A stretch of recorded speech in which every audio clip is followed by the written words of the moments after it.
పర్యటనకు వచ్చినటువంటి సందర్భంలో మరి ఉదయం నుంచి కాణిపాక వరసిద్ధి వినాయకుడిని దర్శించుకోవడం, తర్వాత క్వారీల సందర్శన, తర్వాత డిపార్ట్మెంట్ రివ్యూ ఇవన్నీ కూడా చేసుకుని పార్టీ కార్యాలయం కూడా గ్రీవెన్స్ చేసుకోవాలనే ఉద్దేశంతో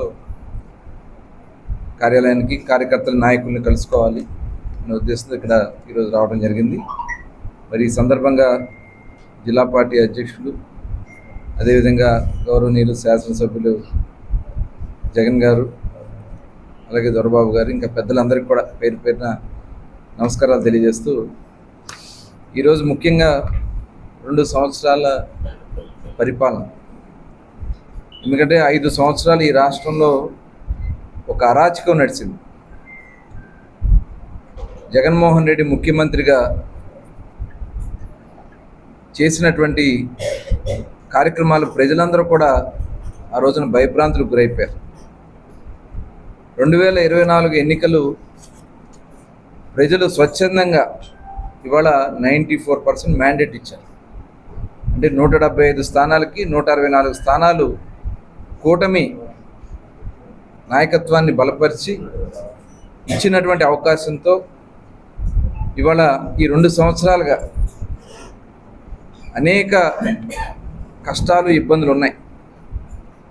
ఎందుకంటే జగన్మోహన్ రెడ్డి చేసినటువంటి విధ్వంసం వల్ల రాష్ట్ర ఆదాయం 2014లో విభజన జరిగినప్పుడు అనేక ఇబ్బందులు ఉంటే 5 సంవత్సరాలు చంద్రబాబు నాయుడు గారు కష్టంతో ఒక ట్రాక్లోకి తీసుకొస్తే 2019 నుంచి 24 పూర్తిగా విధ్వంసం అయిపోయింది. ఆదాయాలు లేవు. ఎవరు వచ్చి కనీసం రాష్ట్రం వైపు రావాలంటే భయపడే పరిస్థితులు ఉన్నాయి.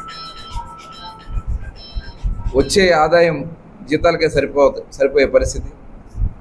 1,05,000 కోట్లు వస్తే దాదాపు 99% జీతాలకే, పెన్షన్లకే అయిపోతుంది.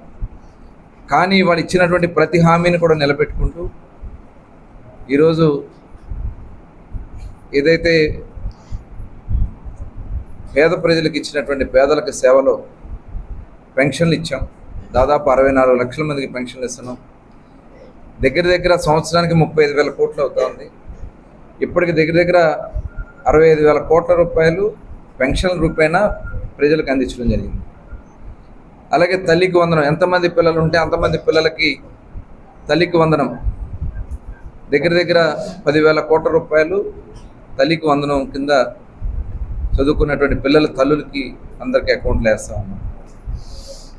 అన్నదాత సుఖీభవ, రైతులకి, కౌలు రైతులకు కూడా అన్నదాత సుఖీభవ ఇవాళ కేంద్రం ఇచ్చేది కాకుండా 20,000 రూపాయలు అన్నదాత సుఖీభవ కింద 6,000 కేంద్రం ఇస్తూ ఉంటే 14,000 రూపాయలు రాష్ట్ర ప్రభుత్వం ఇచ్చి అన్నదాత సుఖీభవ వేస్తా ఉన్నాం. ఉచిత బస్సు ప్రయాణం, ఇలా దాదాపు 90% మేము అందించగలిగాం.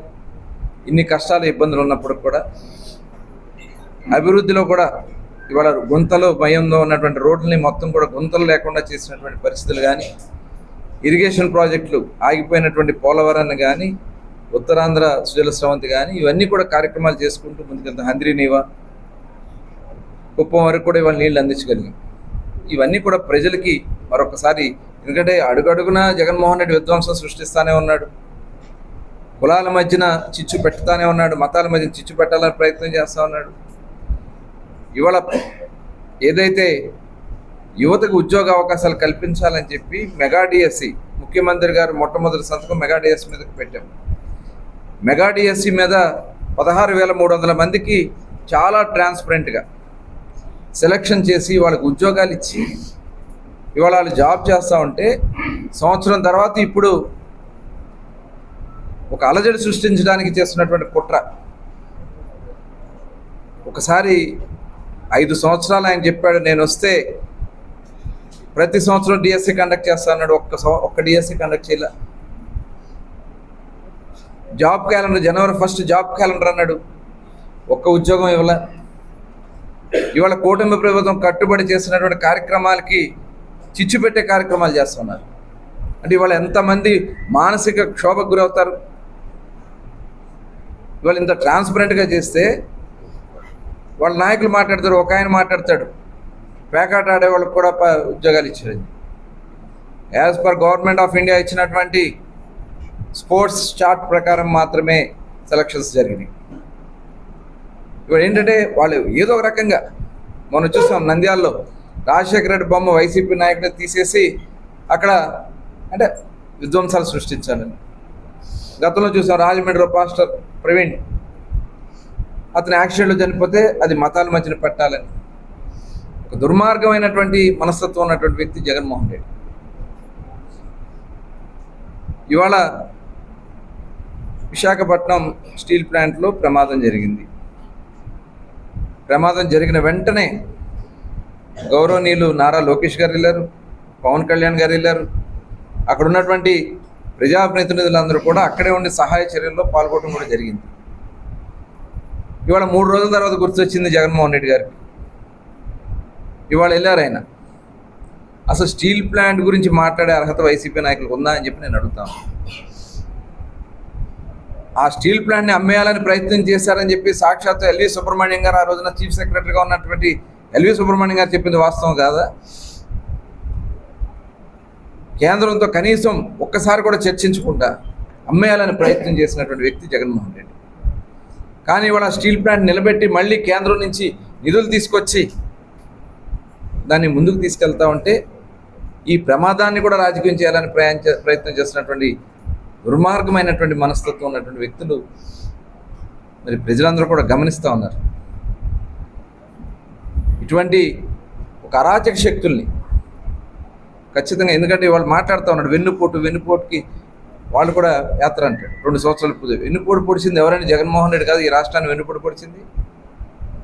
ఆ రోజున చెప్పాడు, ఏమన్నాడు? మద్యపాన నిషేధం చేస్తాను వచ్చిన వెంటనే అన్నాడు. మద్యపాన నిషేధం చేయకపోతే ఎన్నికల్లో పోటీ చేయను అన్నాడు. మహిళలకు పొడిచింది జగన్మోహన్ రెడ్డి కాదా? డిఎస్సి కండక్ట్ చేస్తానని ఉద్యోగాలు ఇప్పిస్తానని చెప్పి అది వెన్నుపోటు కాదా? అక్రమ మద్యం అమ్మి అనేక మంది పేదల పొట్టను పెట్టుకున్నటువంటి ఘనత ఈ జగన్మోహన్ రెడ్డిది కాదా? ఇవాళ ఇచ్చినటువంటి ప్రతి హామీని కూడా దొంగలో తొక్కి ఇవాళ కొత్త డ్రామాలు ఆడటానికి బయలుదేరుతూ ఉన్నాడు. అందుకనే ఈరోజు కూటమి నాయకులు అందరం కూడా కలిసి 2 సంవత్సరాలుగా ఇన్ని కష్టాలు ఇబ్బందులను ఈ రాష్ట్రాన్ని ముందుకు తీసుకెళ్ళామో ప్రజలకు వివరించే కార్యక్రమాన్ని ఇవాళ చేపడుతున్నాం.